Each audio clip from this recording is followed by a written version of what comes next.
Wired.com presents The Geek's Guide to the Galaxy.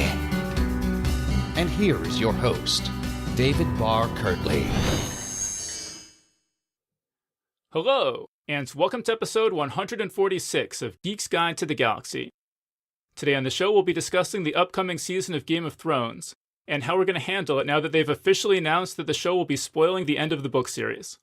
And this will potentially involve spoilers for every episode of Game of Thrones, and every volume of Song of Ice and Fire.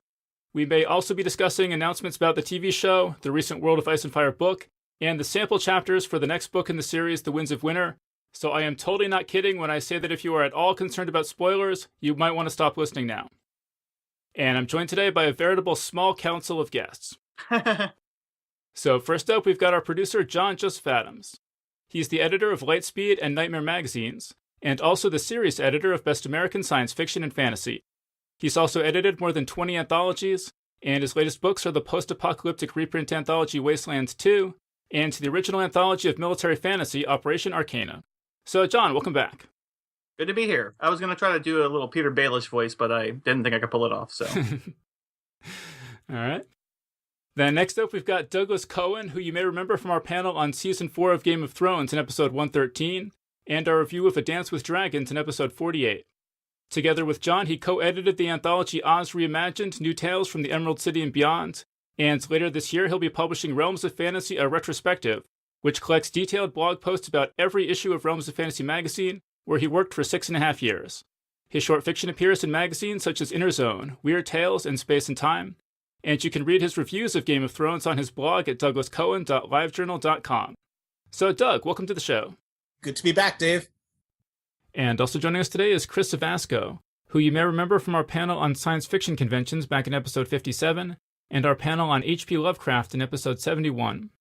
From 2003 to 2009, he was the editor of Paradox, the magazine of historical and speculative fiction, and his short fiction has appeared in Nightmare magazine and Black Static, as well as in the anthologies Shades of Blue and Grey, Ghosts of the Civil War, and Zombies, Shambling Through the Ages.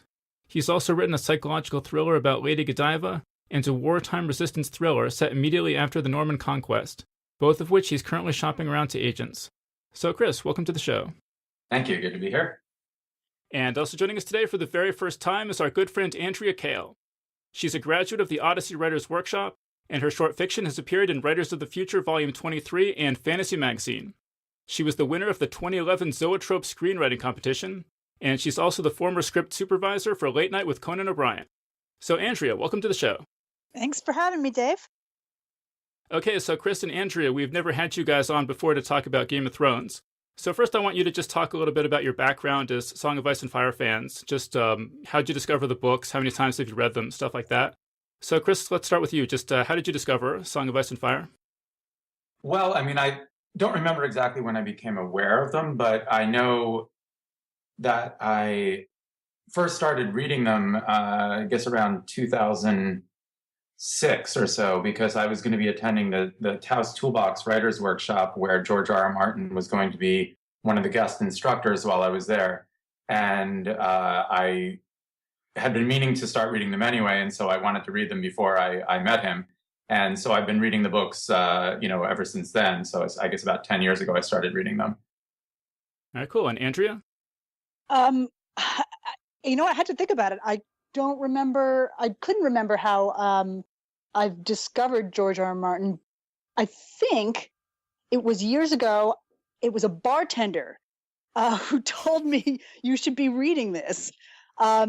So I just went out and bought it, and I was completely hooked right from the first. And I think it was he had written the first 3, and I just barreled right through them. And then when Odyssey, I was applying to Odyssey. He was the writer in residence that year, and I just had to go, and that's why I applied to Odyssey, and that's how I got into Odyssey. Wait, but is there anything more you can tell us about this bartender? That's kind of interesting. Honest to God, I don't remember. All I just remember was he was a bartender in this bar near me at like 10, 15 years ago. Was it that bartender that Alfred Bester left his literary estate to? That's sure. true. That'd just be kind of awesome if there's like this one bartender. He knows everything about science fiction. He controls the literary state of dead authors. And just passes on wise advice to people who come in. He can just look in your eyes and tell you that you'd be a Song of Ice and Fire fan. You should read this. Well, I think I was talking to him about how I used to read a lot of. I think I stopped for reading some science fiction and fantasy for a couple of years, and I must have been talking to him about it, and he's like, "Oh, if you want to get back into it, you should be reading this," and that's how I recall it happening. I don't know. It was a bar, there was alcohol involved. That's all I recall. Okay, so wait. So you said then you studied with George at Odyssey. Yes. What sort of interactions did you have with him? He hung out with us constantly. He was a great guy. He's and I think everybody knows this who is into the. He's very generous with the time. He talks to everyone. He used to hang out with us.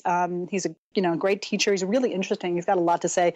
He worked for many years in Hollywood as a writer, and so he's a really interesting guy and very nice man. Very very generous to young writers.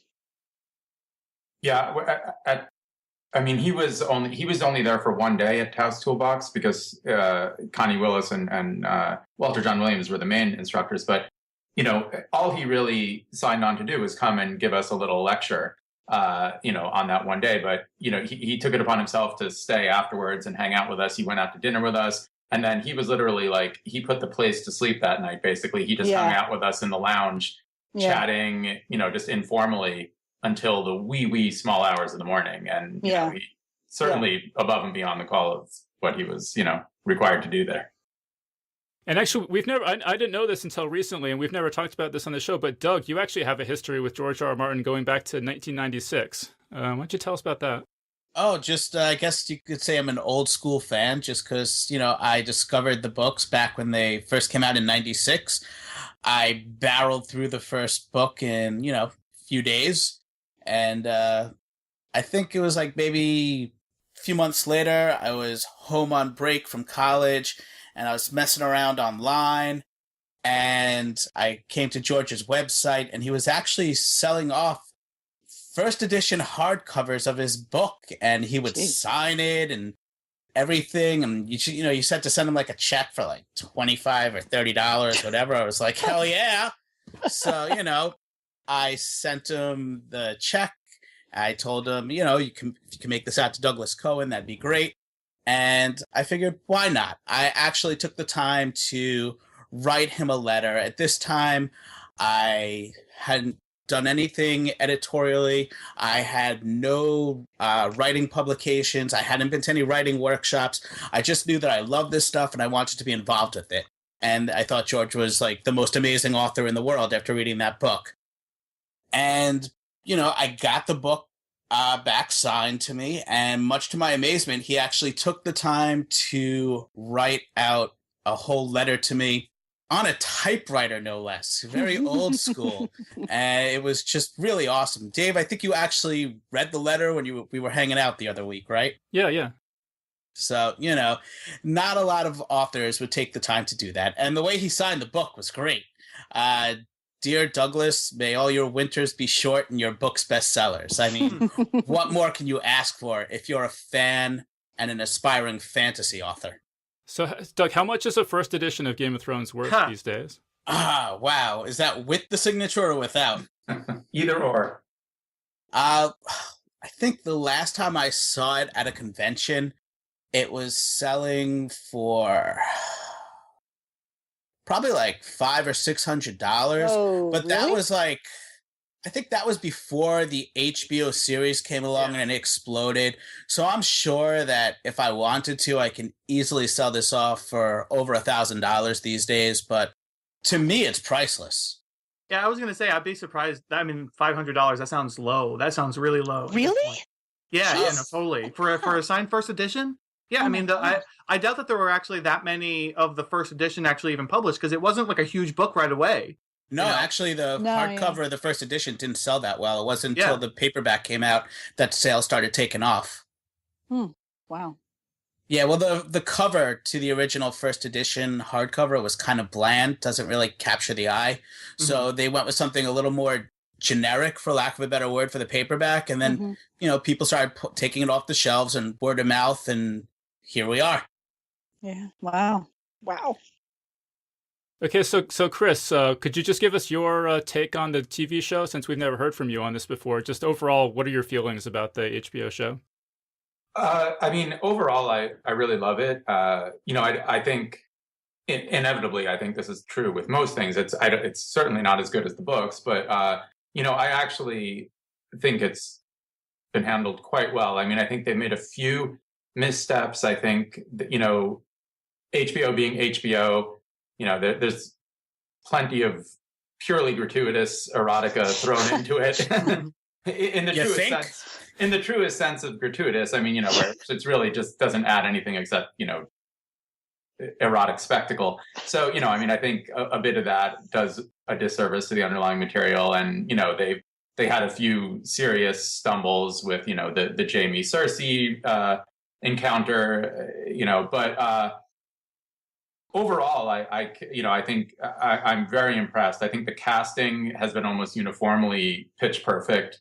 I'm actually amazed, how closely they hewed to the images that I had in my mind's eye of how most of the characters looked and acted and their mannerisms and all the rest of it.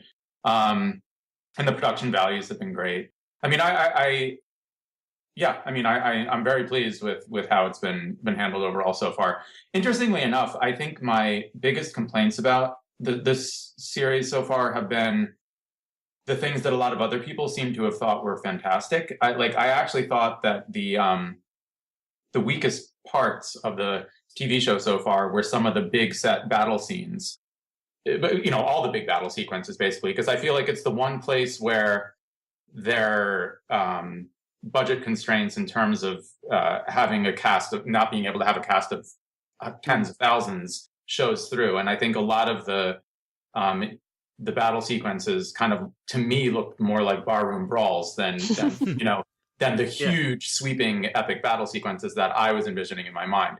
But I think by focusing on some of the other things a little more intensely, like at King's Landing, the behind the scenes stuff during that battle was phenomenal with Cersei and the rest of them in the Red Keep. And so they managed to get around it somehow. But I thought those were the only sort of weaker parts of the series to me.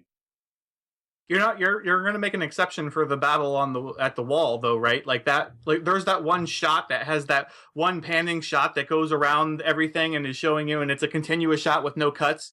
And it's just, that's like one of the most amazing shots I've ever seen.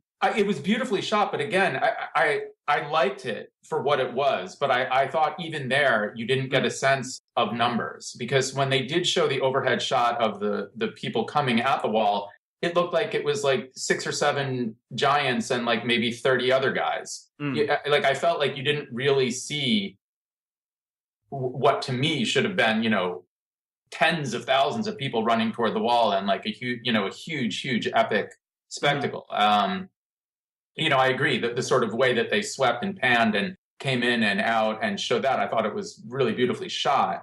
But again, just the scale of it, I thought was a bit off.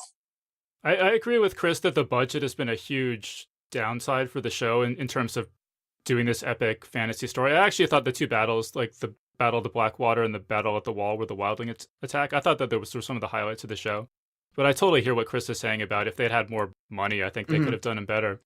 But actually, the Battle at the Wall was one of the 2 episodes that they just showed in IMAX.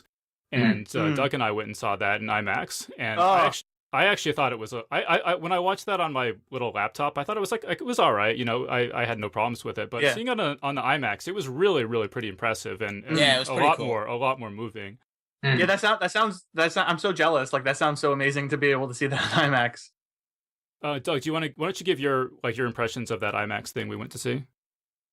It's pretty much like what you said, I've enjoyed the battle scenes, but like Chris says, when you picture it in your mind as you're reading the books, it's bigger, it's gorier, it's more chaotic.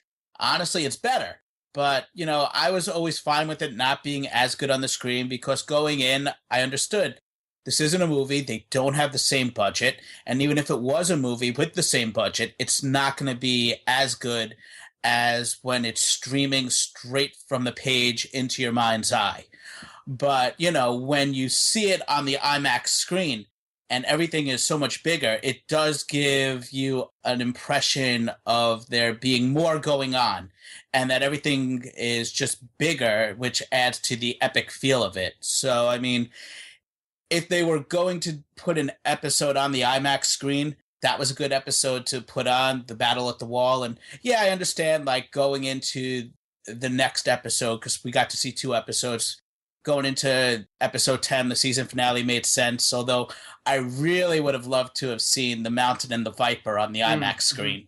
Mm-hmm. Yeah, that or the Battle of the Blackwater would have been another good one for the IMAX. I agree, episode 10 was pretty underwhelming, an underwhelming episode to show on IMAX, and it just had the whole Shay thing, and I just hate everything about the way they handled Shay on the TV show, so that kind of dragged it down a little bit for me. But what didn't you like about Shay? Like everything, like I just said, Andrea. I mean, I no, just thought, like what in particular? I thought that they did too much to try to make her seem nice in a way that wasn't consistent with the book, and then it didn't make sense for her whole arc where she suddenly turns evil at the end. Yeah. And I just didn't think she was a good actor. I mean, no line that she delivered did I find even the slightest bit believable. I just didn't like anything about that whole part of the TV show. Tell us how you really feel, Dave. But Andrew, why don't you tell us about what did you think of the TV show? Just overall thoughts so far. Well, I hadn't watched it at all up until a couple of weeks ago, and they're playing it every Sunday. They're stripping each season, so I just fell into watching it, and now I'm totally hooked. But I haven't read the books in a long time, so I'm also coming to it almost as a new person, a new reader, or a new somebody who doesn't know the story. Because I remember the major points, obviously, and all the major characters, but the little things here and there. And I'm sitting there watching, like, was this from the book, or is this something new that they're doing? I think it's a fantastic, amazingly written. The writing, as always in HBO stuff, is incredibly well done. The acting, I particularly love Tyrion. Was always my favorite character, and seeing him brought to life by Peter Dinklage he's amazing. He's almost too good looking actually to play Tyrion. Oh, but yeah. That's one of the things I didn't like is Sansa seems a little more. A little nicer than she is in the book. She's stupider and nastier in the book. Is maybe that's my imagination? No, I'll endorse that. Yeah. Okay, good. Because I'm also wondering whether, is this something they've done? There are little things here and there that I can't remember if that was in the book or not. Mm-hmm. They've made pretty much everyone nicer in the book. I mean, or in the show. Show, yeah. I mean, the Hound is a lot nicer in the show. Except for Joffrey. He's a much bigger prick in the show. That's true, actually, yeah. Yeah. That kid's great. That actor was fantastic. Well, they added more gratuitous torture porn, so... Yeah. Well, that was one of the big missteps, actually. I agree with Chris about the excessive amounts of boobage. Really, there's just too many. But whatever. Although, to be fair, they do throw a lot of cocks in there, too. I have not seen one cock. What? Hodor. Where? Yeah, you get Hodor cock. That one time, right? One cock shot. Yeah. I think Hodor cock is so big it counts as at least 2 normal cocks. But it still doesn't add up to the amount of boobage that's going on. No, it's totally not. It's not equitable whatsoever. I think there was some Theon cock. Yeah, there was. Before they cut it off. Yeah. Well, speaking of the really good writing, I mean, John, you said we should check out this show, The Writers' Room. Yeah. That? Sure. Yeah. No. So The Writers' Room is a television show. I think it's on the Sundance Channel or something, but you can watch it on Netflix.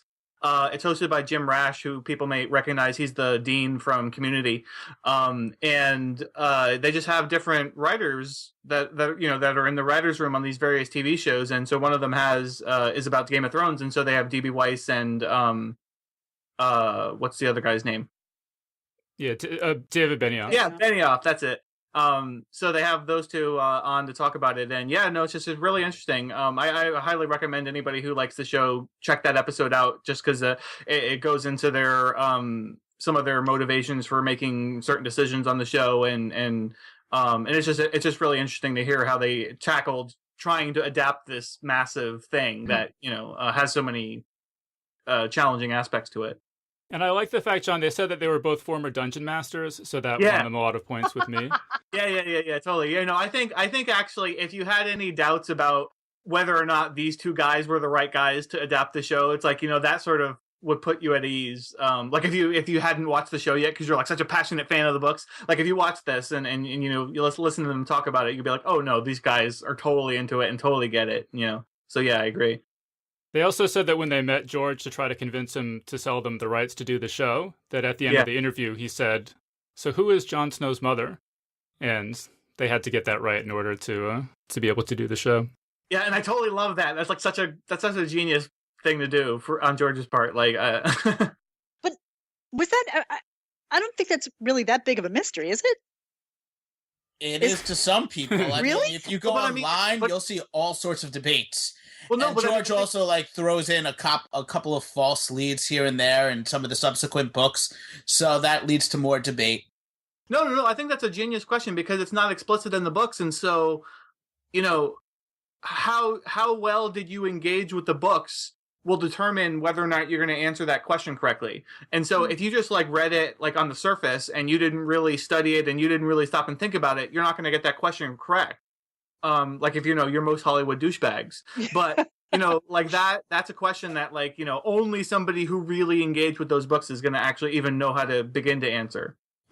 That's a fair point, just because there's a lot of surface stuff with when you're reading Game of Thrones and the other books, but there's also a lot of stuff on other levels. Because I remember in the first season when you find out that these characters are gay and they're having an affair, people were flipping out online, how could you do that? Blah, blah, blah. It's read the books and pay attention. It'll be perfectly obvious that these characters were gay to begin with, and they weren't changing anything on the HBO series. It's just a little bit more clear because it's a visual medium. Mm-hmm. Yeah, I totally missed it when I read the books. What, that they were... that they were gay, yeah. Oh, really? Yeah. Really? Yeah. You're talking about Renly and... Yeah, Renly and... The Knight of Flowers. Yeah. Whatever his name is, yeah. Oh, really? Yeah, I don't know. Okay. Well, George never comes out and says it in the books, but, there's... He plants a lot of clues. Mm-hmm. The one thing, though, John, in that writer's room thing that did horrify me a little bit is that it's only the two of them writing all the scripts for all the shows. Mm-hmm. And then they said at one point, we had our assistant or something, and we promoted him, so he's our third screenwriter now. Mm-hmm. And I was kind of geez, for this, given how great the source material is and how big a show this has now become, I wonder if they should have had a couple more writers on this project. Right.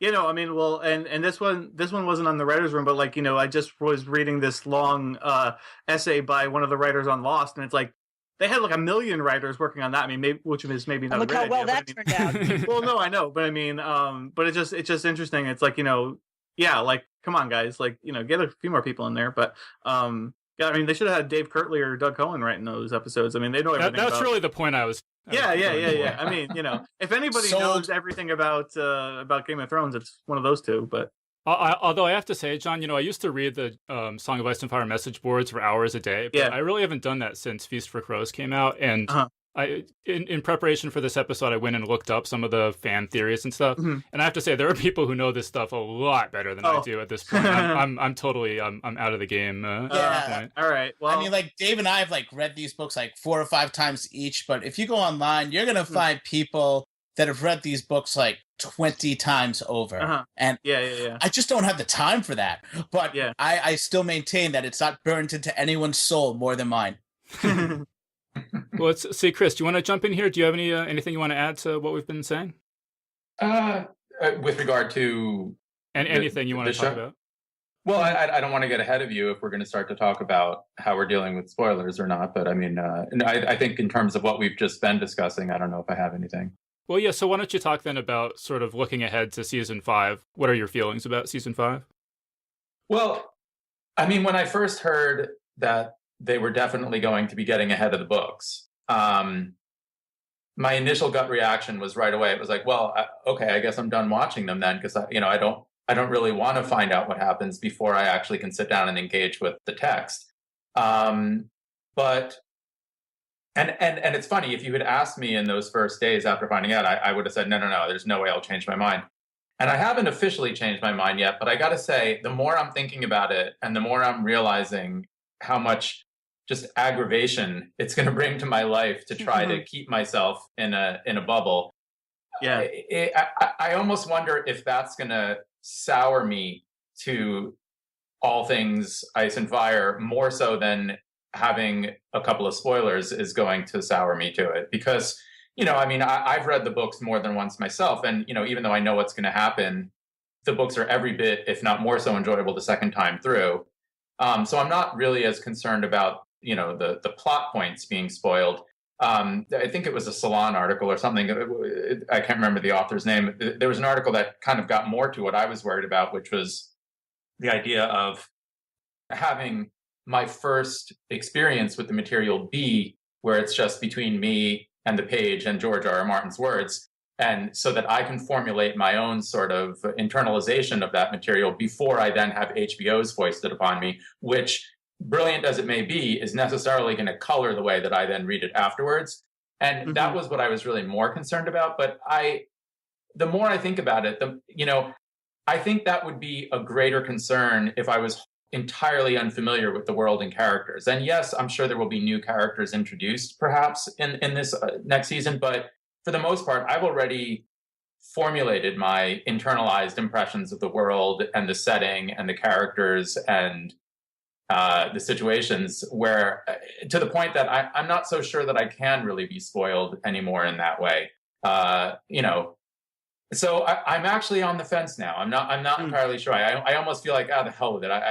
I just can't be bothered to keep myself in a bubble, and I may just go ahead and watch it anyway at this point. See, does anyone strongly disagree with that? Oh, baby. I've been waiting for that question. I know that there's no way by the Seven or the One True God or whatever God you want to mention that once this series catches up to the books, it's just impossible for me to keep reading. I guess part of it. Yes, keep watching. I said reading. I guess part of it is because, I've been there from the beginning, reading the books since they first came out, but also these are my favorite books, and epic fantasy is my favorite form of speculative literature. And right now, this series is, in my mind, as close as you can get to a perfect epic. And I want to see what happens on the page before what happens, that's how I want to experience it. And yeah, it's going to happen differently on the page than the HBO series, but there's going to be some stuff that happens in the HBO series that's more or less the same as the books. And I want to experience that surprise that George is such a master at delivering, because I've read enough of this stuff over the years that I can sometimes figure out how one of these epics is ending on page 700 by the time I'm on page 200. George has me just like shaking my head in amazement, like every 20 pages there's just like another bombshell. And it's not going to be the same if I know it's coming, even if it's going to be a little different. So, I'll take whatever measures are necessary to avoid the spoilers once we reach that point of no return. And you've said, Doug, that basically you're going to not watch each episode, and you're going to ask people like Chris or whatever, or John, who might go ahead and watch it, are there any spoilers in this? And at the point where they say yes, you're done with the show and you kind of go into lockdown anti-spoiler mode. Exactly. I'll record the episode on my DVR, and I'll log into Facebook after each episode's over, and I'll say, hey, is it safe? If Facebook tells me yes, and there's enough people I'm friends with on Facebook who know how picky I am, so they'll know whether it's safe or not for me to watch, I'll keep watching. And if not, well, I'll keep recording every episode so that when I can watch them, they're all waiting for me. But I'll stop watching them, and then, we go into lockdown mode 48-hour social media blackouts after every episode. I'm going to start unfollowing a bunch of sites because, frankly, I don't give a shit. I'm not going to be spoiled, and I will go to extremes. And if that makes me, you know, a little odd because most people are saying, oh, what's the difference? I couldn't care less. That's just how I feel about it. Oh, but is it really possible to avoid spoilers, though? I mean, I've been thinking about this a lot, and I mean, like, I haven't watched The Walking Dead since season 2. But, like, I'm constantly getting news updates where it has Rick from The Walking Dead, so I know he's still alive, even into, like, whatever season they're in now. Or, like, even just walking through Grand Central Station the other day, there's the poster of Tyrion standing there, staring at a dragon in the sky. So if I hadn't, you know, if I were behind, I would, Tyrion's still alive in season 5, whatever. And that's going to be the situation going, like, am I supposed to not walk through Grand Central Station or not, you know, go on the internet? Like, how is that even possible? Yeah. Well, with the internet, like I said, I will unfollow a bunch of sites. I would imagine most of the talk, there's always going to be talk, but most of the talk will be like in the first day or two after an episode. So if I'm just not on social media those first 2 days after a new episode, that makes it a little easier. Honestly, I think you're being really naive. I think this is going to get it's going to get spoiled for you. It just is. You can't avoid it. The thing is, maybe it's inevitable that something gets spoiled for me, but I think you're underestimating to what lengths I will go to. I will walk out on the middle of a conversation with friends if they start talking about Game of Thrones. This is some George Costanza shit right here.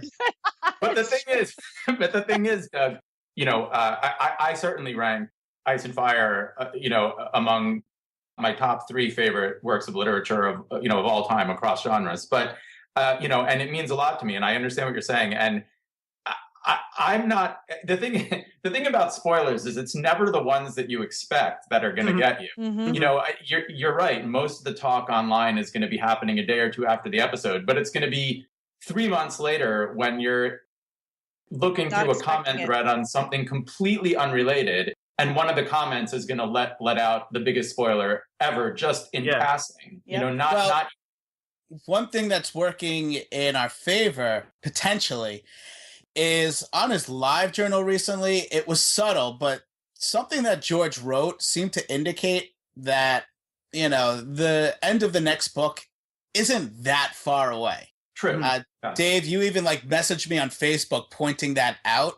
So, you know, if I could just hold on to that next book, then I don't have to play this neurotic game with myself until next year. Yeah, but this time next year, here we're you know, you're right back in that hey, situation. Next year is next year, sir. It's a year from the I'm think it's a year from when they submit it to when it actually hits the bookstores. You're gonna wait that long? They're going to rush out. Oh no, George's book has like a 6-week turnaround time from when he hands it in. 6 weeks? George, yes. All right. Yeah, it's going to be out like instantly, basically. Yeah, that's going to be the fastest production schedule you've ever seen. Yeah, publishing moves slowly, but not for books like Game of Thrones. Right. And just one last thing to follow up, Doug. You know, to me, what I think the clincher was for me, I think I would be 100% with you on this, but for one thing, and that is the fact that HBO and George R. R. Martin have now confirmed that the series, to some extent, on TV is going to be going in different directions. Oh, yeah, I heard that, but the not knowing, am I witnessing a spoiler from the books? That would drive me insane. Yes, but in some ways, I think that's what is going to make this all possible for me, because by not knowing, is this actually from the books or is that not, I can trick myself into thinking none of this is from the books, you know? And until I actually read the books, for all I know, nothing that I've seen on the show is actually the way that it turns out. And it's just as far as I'm concerned, that's just a game you're playing with yourself. Because it's fine if it works for you. But for me, even if I'm telling myself, well, I don't really know, in the back of my head, there's still that knowledge of, but it could go down like this, and you might already know it. Yeah. Okay, fair enough. You know, I mean, on the topic of not being able to avoid spoilers, I mean, that definitely has played a factor for me.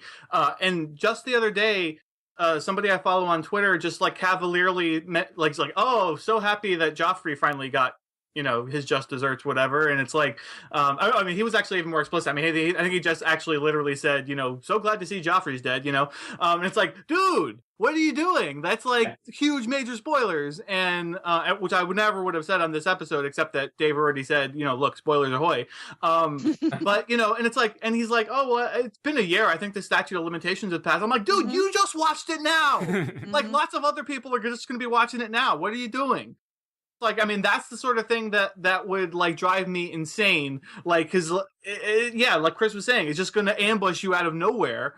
And this is a person, like, I mean, I'm actually really, really quick to unfollow people on Twitter and stuff. Like, if I see them post any kind of spoiler, even if it's a case like this where that's not a spoiler for me because I already saw it, I will unfollow that person. Like, and this is a case where I didn't feel like I could unfollow this person that said this, but like, I've unfollowed people for way less than that. Because it's like, well, because I mean, you can't trust a person who's just going to throw out spoilers like that, even if it's something you're not interested in. It's like, well, if they're that cavalier about that, there's a good chance they're going to spoil something else for me, and I'd rather just not have to deal with the aggravation, So you can navigate these waters somewhat, but I mean, it's almost impossible to really avoid it. And well, I think Twitter is a death sentence for spoilers. So, Yeah. I mean, I just won't be on Twitter. That's all there is to it. Yeah. Because, I mean, Twitter, by the time you read something, it's, you read something in 30 seconds. So either you read it or you don't. There's no escaping spoilers on Twitter. So Twitter, we're on lockdown with Twitter. That just doesn't But what happen. about Facebook? Facebook is the same thing, frankly. I don't know. I feel like there's a little bit more room to play with Facebook. But again, like I said, for Twitter, I think it's just different because people just put those quick little thoughts up. Facebook, I think most people probably put their thoughts up in a longer, meandering way. Not in the comment thread, though. Well, true. You know what, though? I probably won't even read anything about the comments if I see that the post is about Game of Thrones. Yeah. Well, it's gonna be a post that's not about Game of Thrones. Where someone makes a joke in the comment thread that spoils something. And it doesn't even have to be social media. It could just be like a conversation you're having with friends at work, and somebody. You guys just are comes really out with pissing me off. just pointing out the holes in your boat. That's all. Or even worse, you're just in a restaurant or something, and somebody else in the table next to you is having a conversation, or you're on a plane or something. Out of the restaurant. Or you're on a plane and you can't avoid it. Then I'll turn around and be like, "Excuse me, I don't know what happened. You cannot spoil me. I will have no shame." Yeah, I want to get to, like, I agree with Doug, though, that I actually thought as soon as season 5 started that we were all screwed. But having dug into a little bit more, I think I agree with Doug. We're kind of okay for the moment because I don't think there's going to be major spoilers in season 5. Right. I think this is going to be like 90% material from books 5 and books 4 and 5. And so assuming that book 6 comes out within the next 9 months, say, we might be okay. I might be able to avoid season 5 spoilers until after I've read this next book. It's just after that, it's like, like Chris is saying, like, somebody might die in the show and like, and then I can wonder, are they going to die in the books? And it doesn't matter that much. But it's the things like, like the big mysteries of the story, like who's so-and-so's mother and like, what are these monsters? What's their goal and stuff like that. Or who's going to live and die? My God. Yeah, but all of that may be different in the show as well. Right, and the not knowing will drive me crazy. No, but Chris, they've said that the end of the show is going to be basically the end of the books. The end game, like the very end point. They can't deviate that far from his vision of the ending. Well, they could, but they'd be bloody fools. No, but that's what I'm saying, though. Is if once the show gets to the end game... Right, okay. That's the big problem for me. Not so much this upcoming season. The other factor for me is that, while, like, if it was just myself, maybe I would try to avoid the spoilers and everything and read the books first. But, I'm watching the television show with my wife, and then we have friends over when we watch it.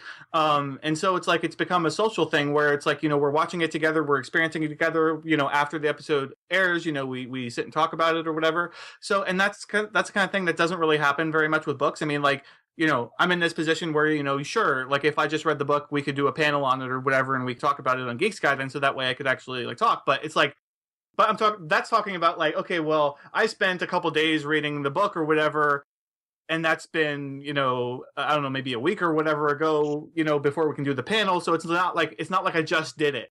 Whereas like if you watch a television show, like we can watch it together and then we could just stop and talk about it after the episode airs, and so that's a factor for me too. Well, that's another thing, John. I've been hanging out with Doug a lot because he just moved to Astoria, and I'm thinking to myself, well, wait, if I watch the show, then I can't talk with Doug about Game of Thrones anymore, right? It's like going to be like I'm getting on some like faster than light ship and like flying off into space, and like we're going to be just in different worlds. Like, so clearly, John needs to stop talking to his wife and friends.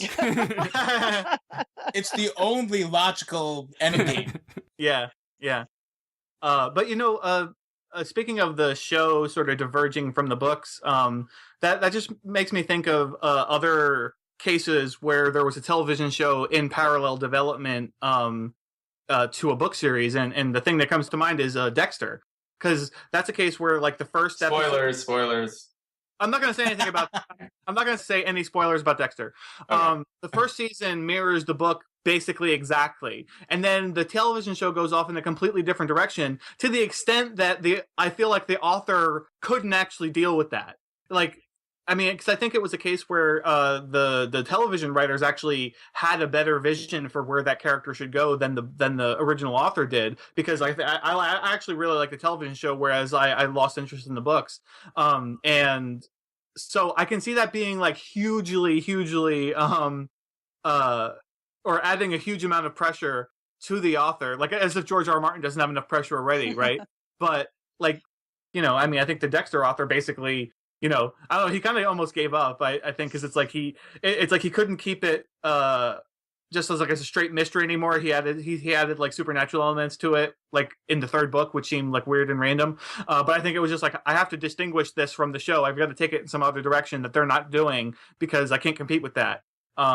I think George Martin will probably have less of an issue doing that, but the pressure though is going to still be there. Well, I do wonder though, John, if he's unhappy, because I mean, he said in the past that he was hoping that they would turn books 4 and 5 into 2 seasons or possibly even 3 seasons, and which would have given him a lot more time to write more books. And they're turning it into basically 1 season, and I wonder how he feels about that. Yeah. I don't understand why they are doing that, because it's like, there is so much stuff that they could expand. Or I mean, not even expand. I mean, but just film and expand the seasons. I guess like turn multiple books into multiple seasons, like they did with season 3. I would prefer that. And you got to assume the top executives at HBO would love to continue for as long as possible. Well, I mean, they've said they want like 10 seasons, right? Is what they would be. It would be ideal to them. So Benioff and Weiss keep saying 7. Well, but the problem is, I feel like that's a decision that they would have had to have made sooner, because all of a sudden now, if they dramatically slow the pace up, I feel like it's going to be noticeable. I mean, I just don't understand. Speaking of missteps that the show may have made, like, there's so much amazing material in the books that they decided to excise or combine or whatever, and then added in a bunch of extraneous stuff, which some of it was fine, some of it was, mediocre, whatever. But like, I don't understand. They had to have foreseen this problem on the horizon. And why they didn't slow the pace up a little bit sooner. Well, actually, Chris, I read an article that it actually made a lot of sense of this, because a lot of things in television, it's not artistic decisions, it's business driven. Yeah. And they had signed all the actors basically through season 7, I think. Or season 6, maybe. 6. But anyway, they had to they had to have a plan to wrap up the whole thing in 6 seasons. And they had to use that as leverage over the actors, because if they guaranteed that they were going longer, the actors could basically ask for as much money as they wanted. So they have to be in a position to wrap it up at that point, and then they can negotiate with the actors. And then once they sign all the actors, which they have now, then they can make it longer. Mm-hmm. Well, I actually have a question. I mean, I think I already know the answer to this is no. But what, if anything, is there anything that HBO could do at this point to alleviate this problem somewhat? And the one possible solution that came to my mind, and I don't think it would fully alleviate it, but would be something along the lines of like how AMC with Mad Men and Walking Dead have these really long mid-season hiatus, So just to slow the pace up a little, I mean, between the first half and the second half of the last season of Mad Men, I feel like it was almost a year off or something like that. Yeah, Breaking Bad did that too, yeah. I mean, and right there, you're basically doubling the amount of time for George to finish writing the material. I mean, I can understand there must be business reasons either to do that or not to do that and all the rest of it. But it seems like that might be a possible answer. They did that with Sopranos too on HBO for the last season. The only thing that's occurring to me is like the shows we're talking about, Sopranos, Breaking Bad, Mad Men, they all have seasons that are longer than 10 episodes. Mm-hmm. So to like just feed the audience 5 episodes and then say, oh, we'll be back next year, I think there'd be blood in the streets. Yeah. And I guess there's maybe not enough money in the budget to do more than 10 per season, you know, because I mean a lot of HBO shows. Yeah, at this point, I think there probably is enough money in the budget. Well, I know you would think, right? But I mean, yeah, I mean, because a lot of HBO shows actually do have 13 episodes, not just 10. So I mean, it's not unreasonable to imagine that they could have 13.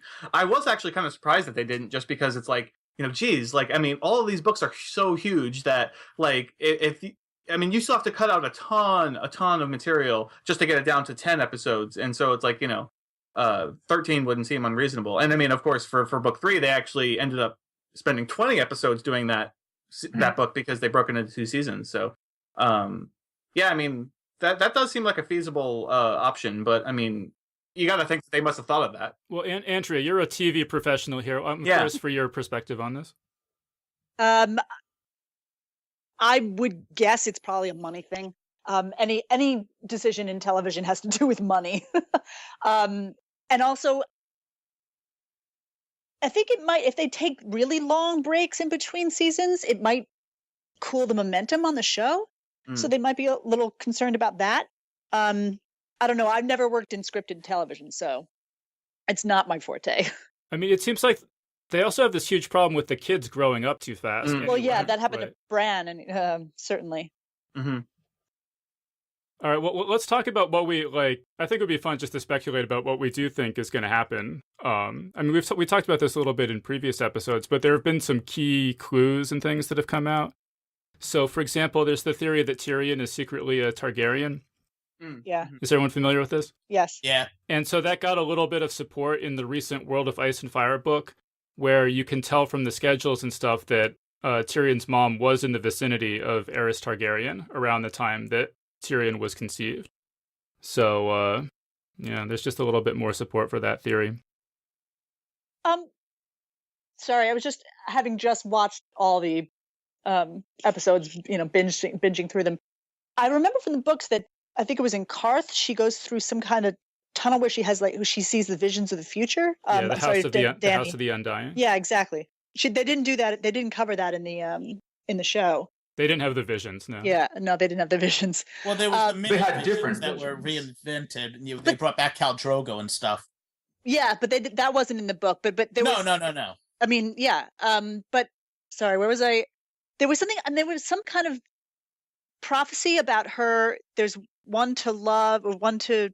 Does anybody know what I'm talking about? About her future mates, or the prince that was promised? Are you talking about? No, it's like one for gold. You'll be betrayed 3 times. Like one for gold, one for love, one for something or other. Right. And wasn't like there's 3 dragons, so there should be 3 riders. So one is her, the second one is Jon, and the third is Tyrion.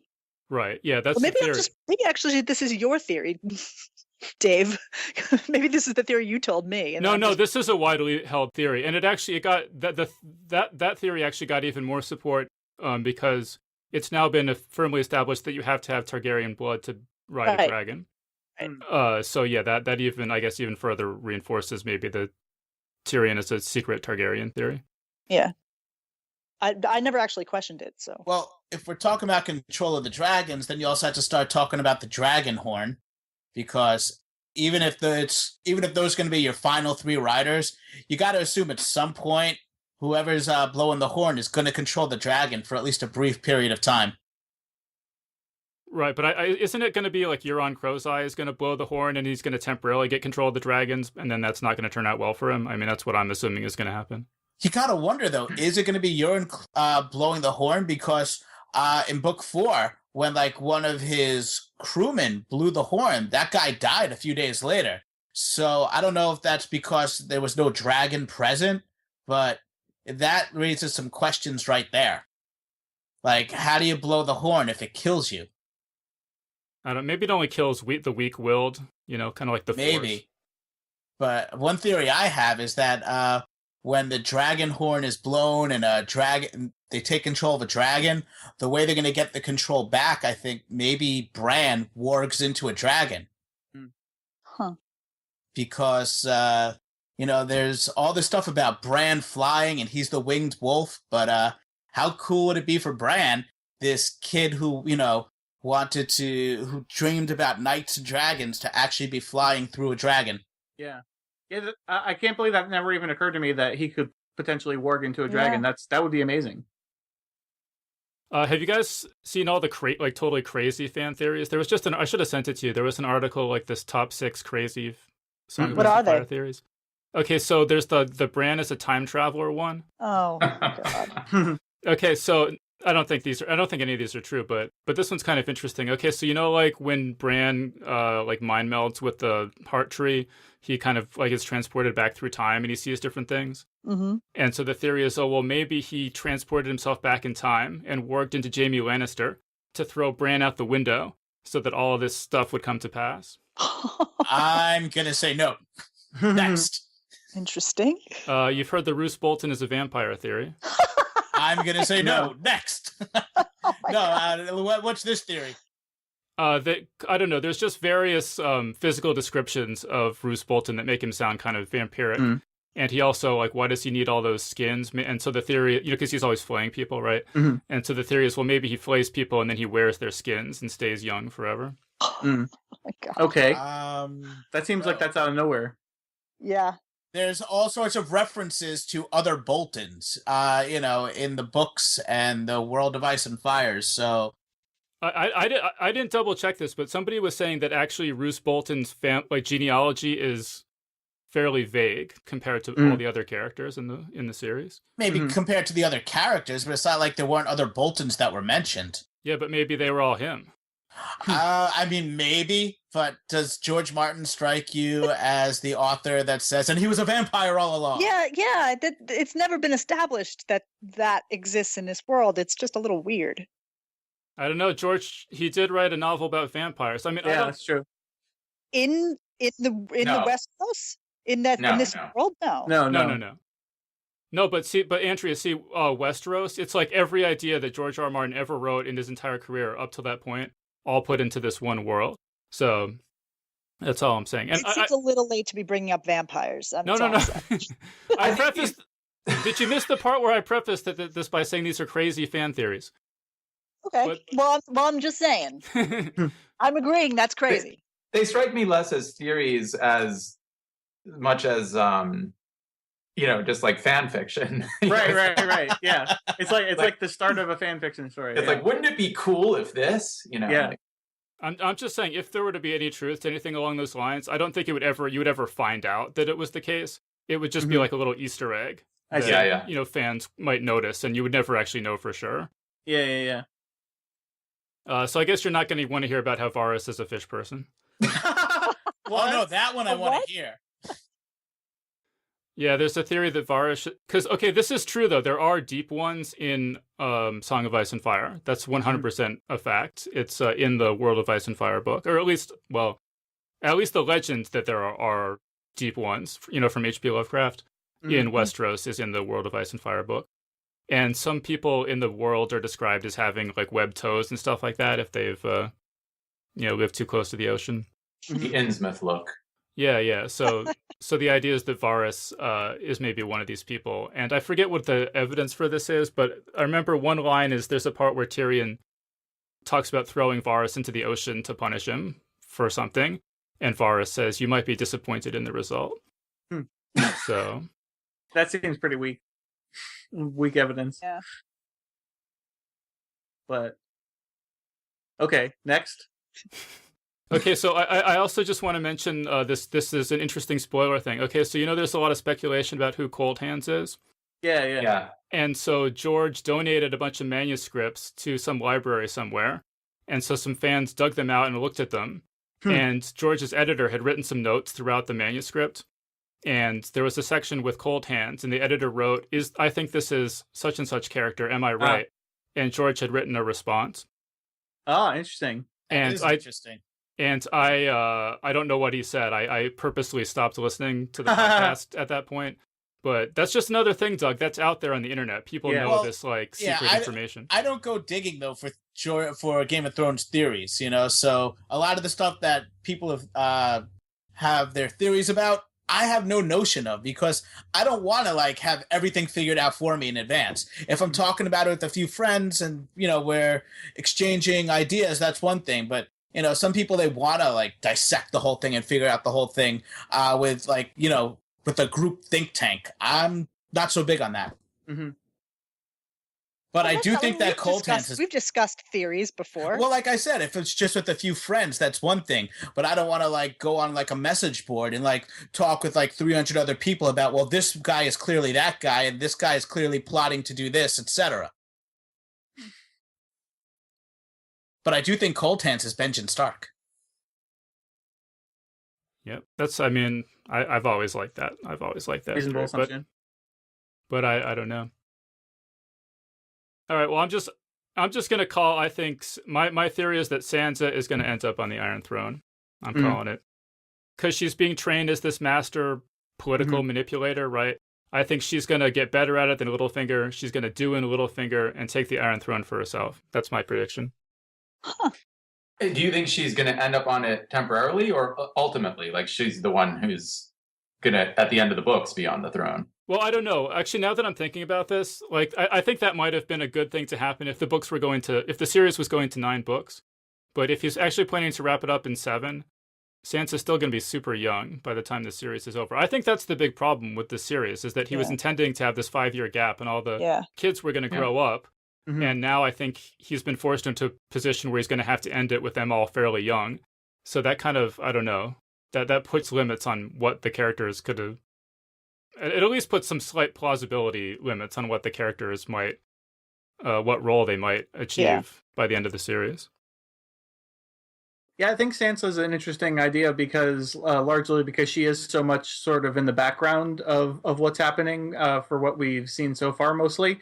And you know, even in her own storyline, she's kind of in the background for the most part. So but like, you know, like you say, she is sort of being trained by Littlefinger at this point, and so it's like that would be an interesting you know, sort of reversal to happen. And George is good at that. I was thinking that's probably going to be someone from Dorne that's sitting on the Iron Throne, just because winter is coming. Dorne is the farthest away from winter. They haven't expended any of their forces yet, and they're about to get all these boosts from the east. And meanwhile, their like biggest enemy, the Tyrells, are busy bleeding themselves dry, you know, fighting on various fronts. They're about to get in with the Lannisters, and Dorne is they kind of have some vengeance coming to them. You know, they've taken their lumps. So I was kind of thinking that it would probably be someone from Dorne, maybe. What's the princess' name? Is it Elaine? Arianne. Arianne. I was thinking maybe she'd be on the Iron Throne. Have you guys followed any of the stuff about the Sand Snakes as they'll be shown in season 5? Only that there's fewer of them, right? Yeah, there's 3 of them as opposed to 8. Mm-hmm. But he says he has 8 daughters, but they're only featuring 3. Is that correct? Yeah, I think though in the books, like there's only like 3 that are really like grown up, maybe 4. I can't remember exactly. So they're just like focusing on the older ones, I guess, and playing them up, at least compared to how much they've featured in the book so far. It's interesting, actually, Doug. As far as I can tell, they're not featuring any of the Ironborn characters, like the Victarion, Euron. Mm-hmm. You know, I was thinking about that, and you know, they have to introduce all these Dornish characters in season 5, but you know, that makes you think, okay, they probably won't be introducing all these Ironborn in season 5, but you know what? They still have Balin Greyjoy alive, and you know, in the books he died ages ago, and they did throw the 3 slugs into the fires in the show, indicating that Balin should die. So I was thinking maybe they're just going to bring the Ironborn around in season 6. Yeah, I agree, Doug. I think that they were gonna, like I said, they had to be ready for the season 6 contingency and the 10 season contingency for wrapping up the show. And I think they made the decision to leave the Ironborn out if they needed to wrap it up in 7. And now that it's going to go longer, I think they might bring them back. They might start introducing them in season 6. It'd be really easy to introduce them later on. You don't really have to have them come into this onto the scene the same time as the Dornish. Right. I'm also going to predict, because I saw that I was looking at the cast list, and they're bringing back the Jake and Hagar actor. Oh, so I predict he's going to be the guy in the House of Black and White. It's going to be him teaching Arya. That makes sense. Yeah. That would be cool. Yeah, I can't wait for that storyline to start happening. Yeah. And I'm super looking forward to just seeing Alexander Siddig on the screen. I think he's always fun to watch. Who's he playing? What's his name? Hota, I think? No. He's playing... Oh, go ahead, Dave. He's playing Oberyn's older brother, who's kind of in charge. Okay, cool. Right. Yeah, that's Dr. Bashir for any Deep Space Nine fans. Yeah, who I still always think of as Siddig El Fadil, but... Right. Well, he had such a great name. I know. And then he went and changed it because, I don't know, Americans couldn't handle it or something. Yeah. But he's awesome. I mean, I've loved him in everything I've seen him in. Yeah. They've also cast the High Sparrow, so he's going to be in the show this next season. What's the guy's name? It's something Price. He's a reasonably well-known actor. He was the bad guy in the James Bond movie Tomorrow Never Dies. Oh, Jonathan Price. Jonathan Price. Oh, yeah. Jonathan Price is great. I got a theory for you, Dave, since you want us to toss out theories out there. All right. Hit me. Okay. I think this might be like a bombshell that George is getting to drop later in the books with Benjen Stark. Okay, Benjen Stark, he's part of the Night's Watch, but it occurred to me, I think when I was reading book 5 at some point, we never learned why Benjen Stark joined the Night's Watch. And I think everyone just kind of assumes, or at least George wants us to assume, he did it because he's one of these throwbacks where he sees it as this honorable station. And I started thinking to myself, well, what if that isn't the reason? Because in the later books, George starts letting us know that, the Starks are not the perfect family that we all thought they were. So what if Benjen Stark went to the Wall because he was a criminal of some sort? Because it strikes me as a little odd that it actually hasn't been stated yet why Benjen Stark joined the Night's Watch. And then in book 5, Barristan Selmy, he's having all these reminiscences about, Lady Ashara Dane, and he keeps thinking about Stark, but he never said, Eddard Stark in his mind when he's thinking this, just Stark. And I think by default, we're always supposed to think Eddard Stark. And I think he's actually thinking there of Benjen Stark. And I think this tragedy that might have happened with Ashara Dane might have had to do with Benjen Stark, and it might have been a crime of passion. Actually, that reminds me, Doug, there's another theory that I read recently that's apparently a pretty popular fan theory, that the others raised the wall. Have you heard this one? No, that goes against everything I would... Yes, you know what I'm trying to say. My mind is blown. But please elaborate. Okay, so the theory is the wall is made out of ice, right? And the others are creatures of ice. So, it's not inconceivable that they may have been involved in creating it. And so the idea... there's the whole thing about the last hero and the others were sweeping down in the long night, and the last hero somehow drove them back. And so this theory is that the last hero didn't defeat them, but he forged a peace treaty with them, basically. And so the wall was a part of the peace treaty was that, okay, we get the north and you guys get the south, and here's this giant ice wall and you can stand on it and make sure we don't come south, but that's the deal. We're going back up to the land of always winter. And that this treaty was broken by the wildlings who invaded the others' territory, looking for the Horn of Joramun. And that once the treaty was broken, that's when the others start their assaults, start moving south. And so the idea is that rather than the others being defeated at the end of the story, they're going to have to reforge this peace treaty. It's an interesting theory, but just based on what I've seen about the others so far, they're not the kind of creatures that you can make a treaty with. So unless there's like more to them than these creatures that are basically just interested in cold darkness and ripping out your entrails, it's hard for me to buy into that at this point. But I mean, like I said, if there's more to the others, and I'm sure there is more, I guess it's possible. I mean, because George has said that he hates Dark Lords and he hates villains who are entirely evil. And so that's kind of one thing that makes people think maybe there's, not that the others are good exactly, but that they have more complex motives than just wanting to kill everything. Does anyone have any predictions for what the significance of, what is it called, like the Isle of Goats or whatever, where the young Stark boy has been shipped off? The Isle of Skagos? Yeah. What's up with that? I feel like that's being set up to be some sort of significant plot point.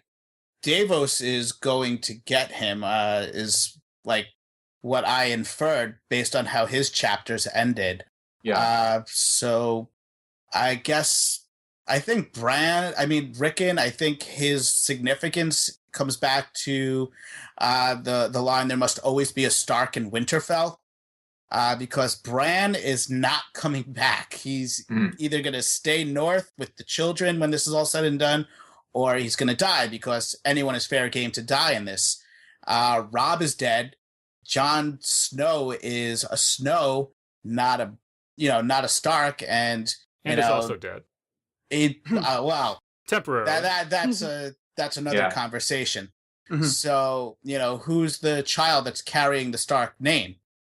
So you basically just think that island is sort of just a way station as a holding pattern for him? Because I can't remember now, because now it's been a couple of years since I've read the books, but there was something that gave me the idea that it was harboring some sort of secret, that island itself, that was going to come into play. And now I wish I could remember. Was it the cannibals? I mean, I think there's supposed to be cannibals on that island. Yeah, Aren't there a lot of weirwood trees on that island? There are a lot of weirwood trees, and there was a vision that somebody had in book 5 of like a child. Basically, it was like a child like howling in front of like these trees. I think like when Davos finds Rickon, he's going to be like really reverted into a very primitive state, because like the last time you saw Rickon, he was. Mm-hmm. He was so young. He was not coping at all. He was just, he was having tantrums. I remember a line saying that he was almost feral and losing his language abilities. Exactly. Yeah. So, they might have to like help bring him back. I mean, I'm sure Asha is still, taking care of him, but I don't think everything is all as well in the world with Rickon. Put it that way. Yeah, what's wrong with that kid's coping skills? He hasn't been through that much. Oh, yeah. Rub some dirt on it. All right, cool. So we're, we should start wrapping this up pretty soon. I guess anyone have anything else they want to mention before I start wrapping this up? Well, a couple of things of interest, actually.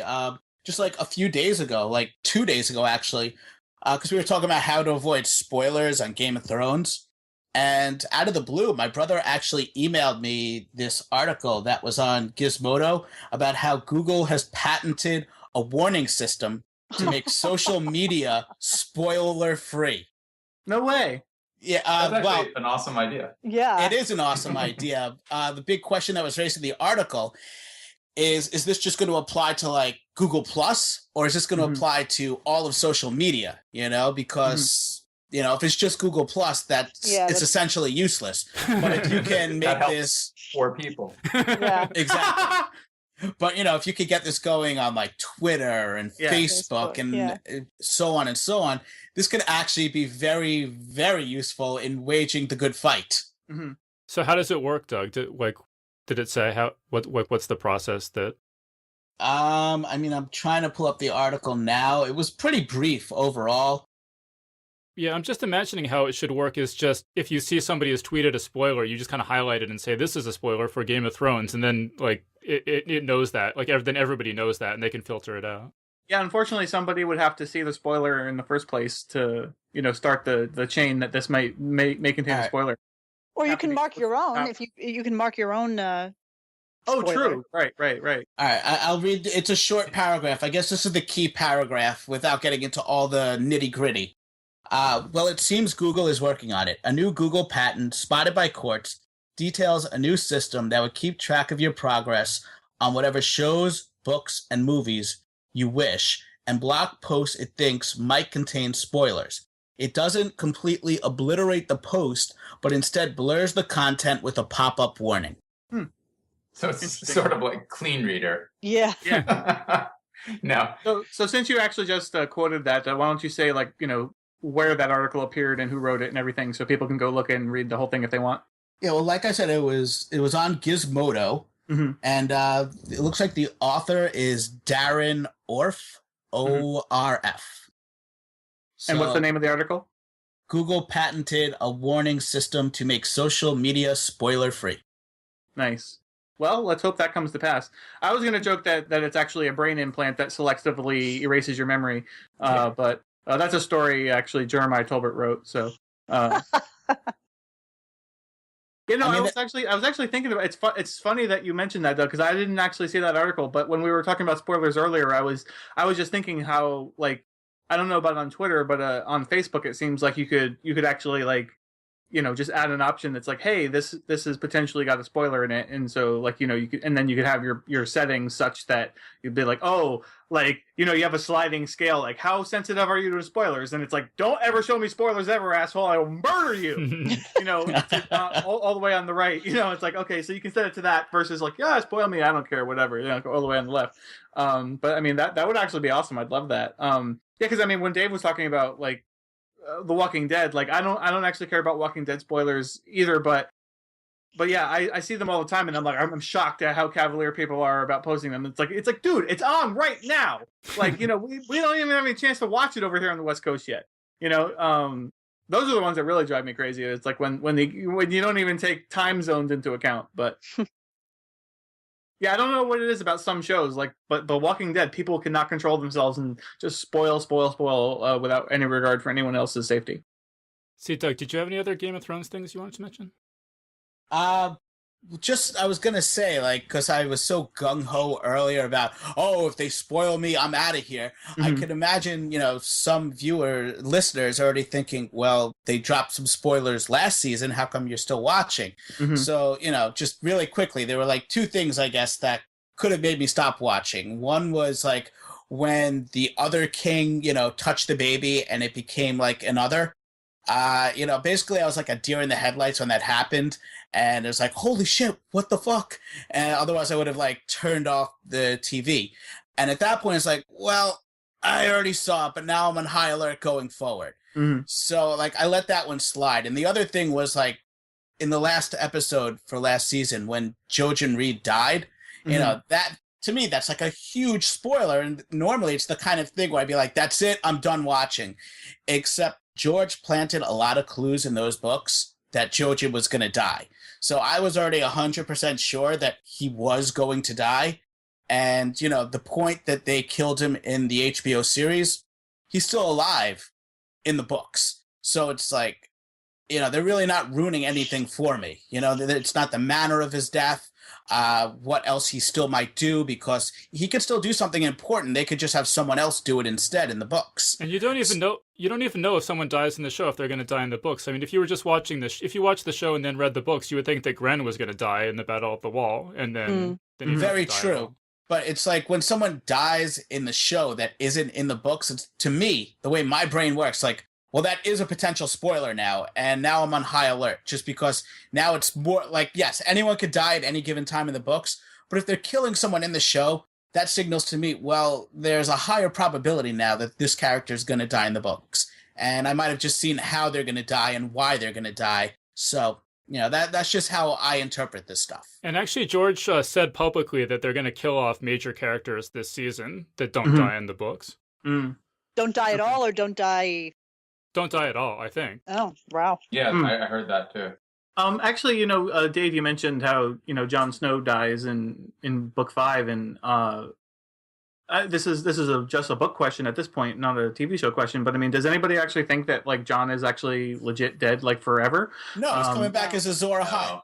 Okay, all right. I was gonna say it's like it seemed pretty obvious that I mean that he has to. It's like how could you just end John's story there? But well, John, let's get Chris and Andrea's take on this, because the three of us talked about this the last time. But Chris, what's your take on this?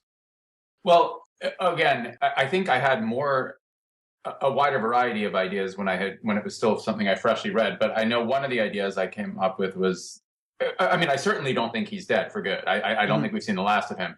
But one possibility is that he's going to be sort of brought back in the same way that, what is it, that the Red God brings Catelyn? people back. What's that? Like the way Catelyn's brought back? Yeah, basically like that. But, in a less deteriorated state. Yeah. So that be less pudding-like. So I'm just drawing a complete blank. But who's the guy that's the rebel leader that dies a million times? Yeah, Beric Dondarrion. Yeah. I think he's going to be one possibility. He's going to be like another Beric Dondarrion sort of character. Whereas, where like if you're meeting him for the first time, nothing would necessarily cue you in that he had previously been dead. I don't think he's going to be like a zombie character.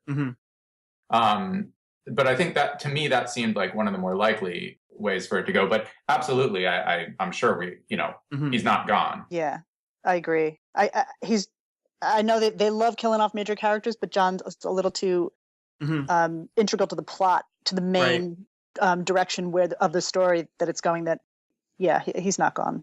No. Does anyone think Catelyn's coming back in the show? That's what I was just about to ask. There's been a lot of talk about her. They're not bringing her back, which would really actually tick me off. You see, that in a way is, if they don't end up bringing Lady Stoneheart into the show at all, then it's not. That's sort of like a reverse of a spoiler, because it sort of lets me. I mean, unless that this is one of those ways in which it's going to be a major deviation from the books, but then it makes me wonder, like, what sort of a important impact is she even going to have going forward in the books? That just makes me think, actually, though, if she's not brought back in the show, which means that, like, that character doesn't exist, and it's like, okay, well then, what was the point of Beric Dondarrion being on the show at all and having his resurrection ability? And it's like, well, maybe that that's actually just lends John. Well, exactly. I was gonna say that lends greater credence to thinking that maybe that's going to have something to do with what plays out with John. So yeah, I mean, I again, like I said, I can't remember what other possible ideas I was thinking of at the time. But do any of you have any other ideas for how John might come back besides that? Like I said, just I think he's Azor Ahai reborn. Yeah, so Chris, I mean, so theory one basically is that Melisandre is going to bring him back the way that Thoros of Myr brings back people. Yeah. And then Doug, what's your theory? Like, well, I mean, like Melisandre was the one that told. I believe she's the one that told the story of Azor Ahai, and that how he would come back, and I guess he's the one that's she thinks that Stannis Baratheon is Azor Ahai, but it's I think it's really Jon Snow. Now, how that all comes about, and then he's literally raised from the dead. If he's truly and fully dead, I'm not sure. But I think the link that leads to John coming, rising again is Azor Ahai.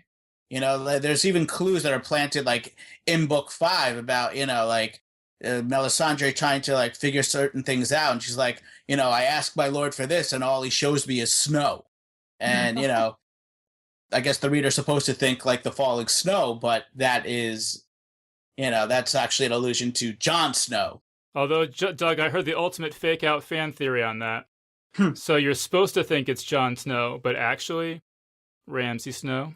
I don't like that theory one iota.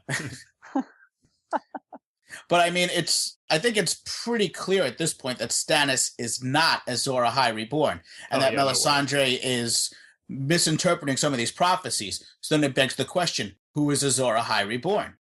I guess there's probably some fan theories out there that maybe it's Dany, because who says that Azor Ahai reborn can't be reborn as a woman? but I'm going with John because I just feel like all the clues are there. I think it's gonna be Chrissy Snow from Three's Company. So there are fan theories out there that every character in Song of Ice and Fire is Azor Ahai reborn. Like literally, like down to like Patchface and Hodor and frickin'. Actually, speaking of Hodor, though, it was interesting. George did a Q&A with Laura Miller at the 92nd Street Y last fall, and somebody asked something about Hodor. You're like, is there going to be some significant? Oh, they asked, why is Hodor called Hodor? and George said, keep reading. Like, suggesting that. I'm wondering if someone has actually cracked that mystery yet, because it is said in the books that's not his name. Mm-hmm. Yeah. So why does he always say it? Dave, have you seen like any like good theory online on this one?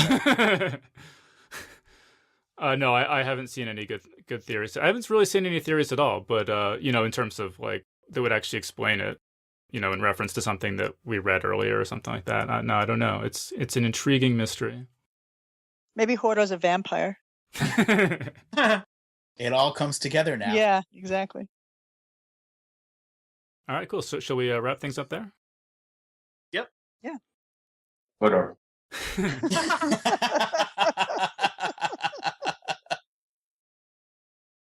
And that was our panel. So a big thanks again to John Joseph Adams, Douglas Cohen, Chris Savasco, and Andrea Kale for joining us on the show. Big thanks as well to everyone who's given us 5 stars on iTunes, including Chazle McBee, who writes, "Brilliant and still raising the bar." And then bar is spelled B-A-R-R. Geek's Guide to the Galaxy is not only consistently entertaining, it's full of insight into the science fiction and fantasy community. I listen to each episode expecting to learn something I didn't know, and am never disappointed. I finally decided to write a review after listening to the interview with Kazuo Ishiguro, which is the best episode I've heard yet. As a fan of fantasy in particular, it sold me completely on trying The Buried Giant. As a published author of speculative and literary fiction, it thrilled me to hear an intelligent, open-minded discussion of the lingering, if lessening, bias against science fiction and fantasy. As a listener, the interview left me loving this podcast even more, and looking forward to future goodness. David Barr Kirtley has always been an excellent co-host and now host, but this interview was the best yet. Keep up the great work. So, big thanks again to Chazle McBee for that great review. I'd also like to thank everyone who signed up this week to support us on Patreon, including Gavin Rice, Sandra Johnson, Christine Garcia, Senathis, Steve Ledger, and Karen Paik. We also just got a huge boost this week when Bambiture, who is our 8th Patreon patron, increased his pledge to $20 per episode. So a very special thank you to Bambiture for that massive support. That brings our total up to $234.39 per episode. And remember that if we reach $250 per episode, that'll guarantee that the show continues through the end of 2015. So now we just need about another $16 worth of weekly pledges, and we'll be able to announce that Geek's Guide to the Galaxy will be continuing all year long.